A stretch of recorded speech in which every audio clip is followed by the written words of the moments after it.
Bismillahi rrahmani rrahim. Alhamdulillah wasallallahu wasallama ala nabiyihi wa mustafahu wa ala alihi wa sahbihi wa man walahu wa ba'd. Assalamu alaikum wa rahmatullahi wa barakatuh. Karibuni sana katika kipindi chetu kinachoendelea, kipindi ambacho kiko katika series ya matendo ya moyo. Tunazungumza zaidi hapa katika usafi wa moyo au moyo msafi, alqalbu salim.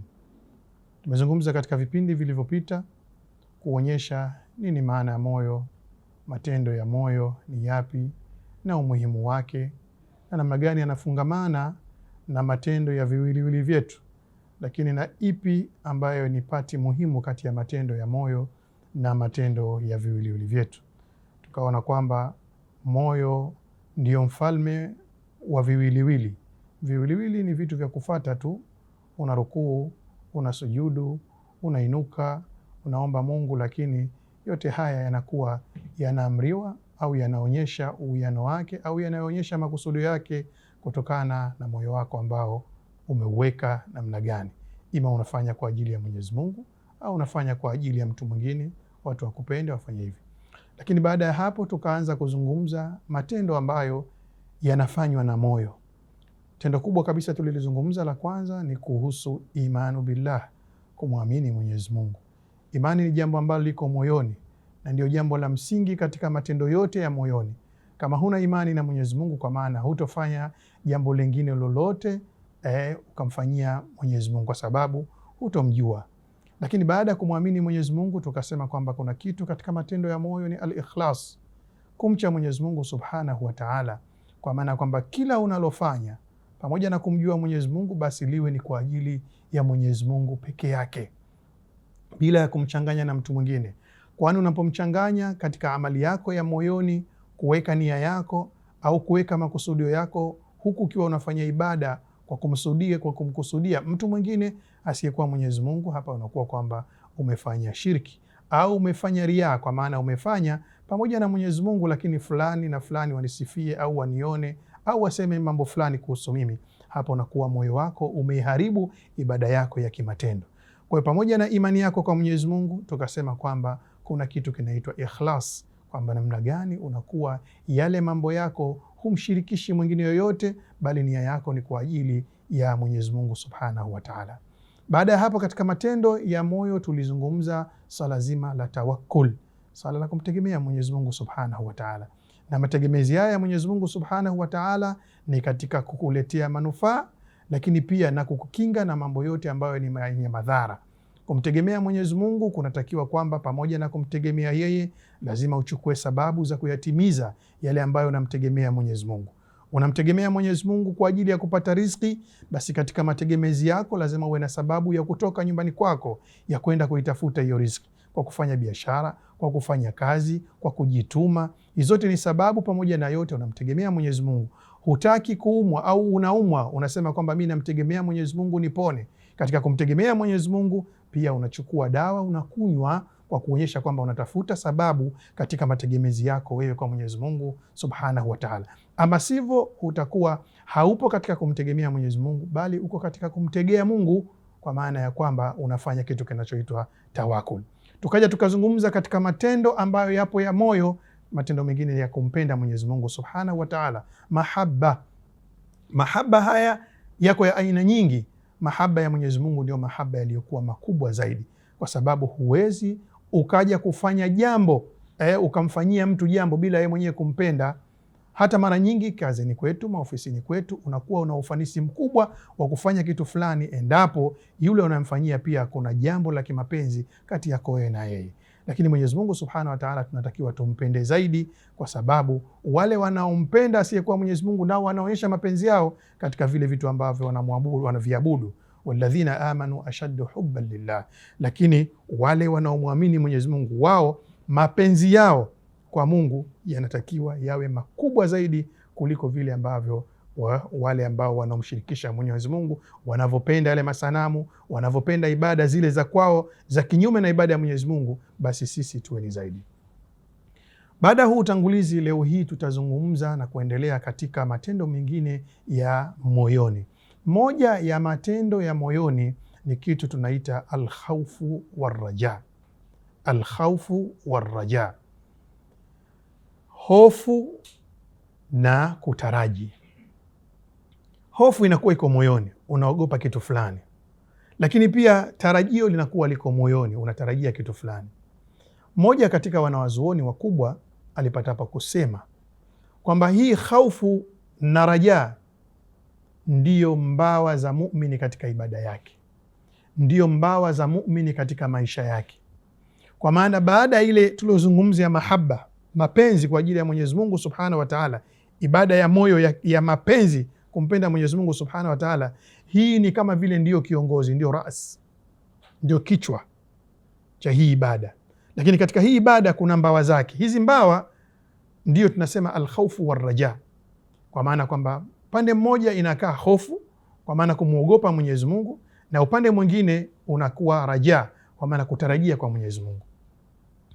Hizi ni mizani, kama nilivyosema, mbawa ni mizani, kwa maana moja ikizidi nyingine inakuwa inaanguka, na nyingine pia ikizidi nyingine inaanguka. Kwa hiyo muumini kama muumini unatakiwa ukae kati na kati katika hii hofu wa raja. Hofu ni nini? Hofu ni kumwogopa Mwenyezi Mungu Subhanahu wa Ta'ala. Kumwogopa Mwenyezi Mungu iko moyoni mwako, lakini itatafsiriwa kivipi? Kwa kuogopa au kwa kuyaacha yale ambayo Mwenyezi Mungu Subhanahu wa Ta'ala ameyakataza. Unapokuwa umeyaacha yale maasi, umeyaogopa kwa kuogopa tu Mwenyezi Mungu Subhanahu wa Ta'ala kwa ajili ya adhabu yake ya kesho, hii ndiyo alkhaufu. Lakini rajaa ni kitu gani? Ukawa unafanya mambo mengi mema kwa kutarajia kwamba kesho kuna akhera, kesho kuna hisabu, unafanya rajaa. Na ndio maana Mwenyezi Mungu Subhanahu wa Ta'ala hata pale tunapomuomba alikuwa anawasifia waumini akisema kwamba wayaduunana raghaban wa rahaban, wanatuomba sisi waumini. Wakiwa wanatuomba Mwenyezi Mungu, wanatuomba dua, katika imani zao huwa wanafanya vitu viwili kwa wakati mmoja. Wanatuomba kwa matarajio pia watapata, lakini wanatuomba kwa kuogopa kwamba kesho kama hatujafanya hivi tunaweza tukakutana na kitu ambacho kitakachokuwa kibaya. Alkhaufu warraja, Mwenyezi Mungu Subhanahu wa Ta'ala aliwasifia waumini kwa kusema kwamba ulaika alladhina yad'una yabtaghuna ila rabbihimul wasilata ayyuhum aqrabu wa yarjuna rahmatahu wa yakhafuna adhaba, kwamba hawa watu Mwenyezi Mungu Subhanahu wa Ta'ala alowasifia waumini hawa, anasema kwamba huwa wanamuomba Mola wao wakitafuta wasila, kitu ambacho kitawafikisha kwa Mwenyezi Mungu Subhanahu wa Ta'ala, ili wawe na karibu au wawe na ukaribu na Mwenyezi Mungu Subhanahu wa Ta'ala. Lakini katika maombi yao, katika dua zao, katika kazi zao wanazozifanya, wana mambo mawili: yarjuna rahmatahu wa yakhafuna adhaba, wanatarajia rehma ya Mwenyezi Mungu Subhanahu wa Ta'ala, lakini wanaogopa adhabu zake. Hii principle alkhaufu warraja, haya ni mambo ambayo Qur'ani imeyazungumza, na katika kuyazungumza kwake maulama walikuwa wanatofautiana.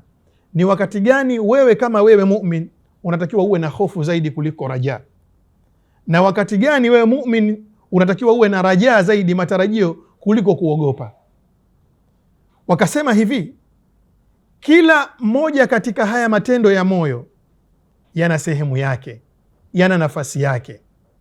Kwa mfano, unapokuwa unakwenda kukutana na Mwenyezi Mungu Subhanahu wa Ta'ala, kwa maana unakaribia labda kukata roho, unatakiwa uwe na rajaa kubwa, uwe na rajaa kubwa kwamba kwa Mwenyezi Mungu Subhanahu wa Ta'ala nitakuta thawabu zangu, nitakuta hivi. Kwa hiyo pale unapokuwa na rajaa kubwa unakuwa unapata amani. Lakini unapoishi katika hii dunia lazima uwe na hofu. Hii hofu pia nayo ikizidi sana, kwa maana sasa unakuwa unamdhania Mwenyezi Mungu vibaya, yani kwa maana unakuwa huna rajaa. Kila unachofanya unaona kama vile kwa Mwenyezi Mungu bado, mwisho unakuwa na qanut, unakuwa we ni mtu wa kukata tamaa, kwamba mimi kila nitakachofanya kwa Mwenyezi Mungu Subhanahu sijui, yani huna rajaa. Kwa hiyo unapoondoa rajaa ukaiweka hofu kubwa, unaingia katika qanut, katika kukata tamaa, na Mwenyezi Mungu Subhanahu wa Ta'ala amekataza hili jambo, kwa maana kwamba usiwe na qanut. Waman yaqnatu min rahmati rabbih illa alqaum adallun, hakuna wanaokata tamaa zaidi na rehma ya Mwenyezi Mungu isipokuwa wale ambao waliokuwa wamepotea. Amman huwa qaimun ana al-layli sajidan wa qa'iman yahdharu al-akhirata wa yarju rahmata rabbih. Unaposimama pia usiku unatakiwa uyachanganye mambo yote, yahdharu al-akhira wa yarju rahmata rabbih, unatarajia rehma ya Mwenyezi Mungu, lakini pia unatahadhari yale mambo magumu yatakayokuwa katika siku ya akhira. Kwa hiyo pia ukiwa na rajaa kubwa, yani kwa maana kwa Mwenyezi Mungu nitapata tu pepo, kwa Mwenyezi Mungu nitakutana tu na urahisi wa hesabu, kwa Mwenyezi Mungu nitakutana na hichi hapa. Hii rajaa ikiwa kubwa sana, wewe unakuwa ni murji, kwa maana sasa unakuwa umeepuka swala la hofu, unakuwa ufanye amal, ufanye matendo ambayo yatakayokusababisha wewe uepukane na adhabu, kwa sababu ushajipa guarantee kwa kuona kwamba mimi kesho ni mseleleko tu, mimi kesho kwa Mwenyezi Mungu wasia, yani rehema ya Mwenyezi Mungu ni kubwa, mimi kesho kwa Mwenyezi Mungu nitakutana tu na ofa, kwa sababu Mwenyezi Mungu kasema hivi na hivi na hivi, nikisema tu la ilaha illa Allah nimeshaingia peponi. Rajaa yako inakuwa kubwa, kwa sasa unakuwa unapunguza we amali zako, matendo yako yanapungua, kwa sababu unaona kwamba kwa Mwenyezi Mungu mimi nitapata tu. Sasa kwa hiyo sisi wakati tunakwenda katika hizi mbea mbili au pea mbili za khaufu na rajaa, sisi Waislamu tunabidi tuwe na tawazun, tuwe na balance. Tunajua kwamba hapa tunatakiwa tuwe na kitu, tuwe na rajaa zaidi kuliko tunapokuwa na hofu, kwa sababu wakati unakwenda kukutana na Mwenyezi Mungu Subhanahu wa Ta'ala ukiwa na hofu sana, rajaa inaondoka, unahisi kama Mwenyezi Mungu atakwenda kukudhulumu, na hili pia haliwezekani. Lakini pia ukiwa na rajaa kubwa sana, ukaitoa kabisa hofu, amali zako duniani unakuwa huziweki vizuri, unakuwa we ni mtu wa uhakika 100% kwamba mimi kila kitu nitakikuta kiko sawa, kila kitu nitakikuta kiko sawa, na hili ni jambo ambalo halipo na halitakiwi kwa muumini. Kwa hiyo katika moja ya matendo ya moyo ambayo yanakwenda sambamba, ilibidi tuongelee hofu peke yake na rajaa peke yake, lakini inabidi tuongelee yote mawili kwa sababu yanakwenda. Ala inna awliya Allahi la khawfun alaihim wala hum yahzanun. Waja wa Mwenyezi Mungu Subhanahu wa Ta'ala mara nyingi wanakuwa wao hawana hofu, lakini hawakanushi hii hofu kwa maana kwamba kuiondoa moja kwa moja, bali wanaiweka vizuri. Kwa hiyo tuiweke sambamba kati ya hofu na rajaa, ili amali zetu za moyoni ziweze kuyaendesha amali zetu za viwiliwili vyetu. Tukutane inshallah katika kipindi kijacho tutakachozungumza mambo mengine ambayo yanahusiana na matendo ya moyo. Wabillahi tawfiq, wassalamu alaikum wa rahmatullahi wa barakatuh.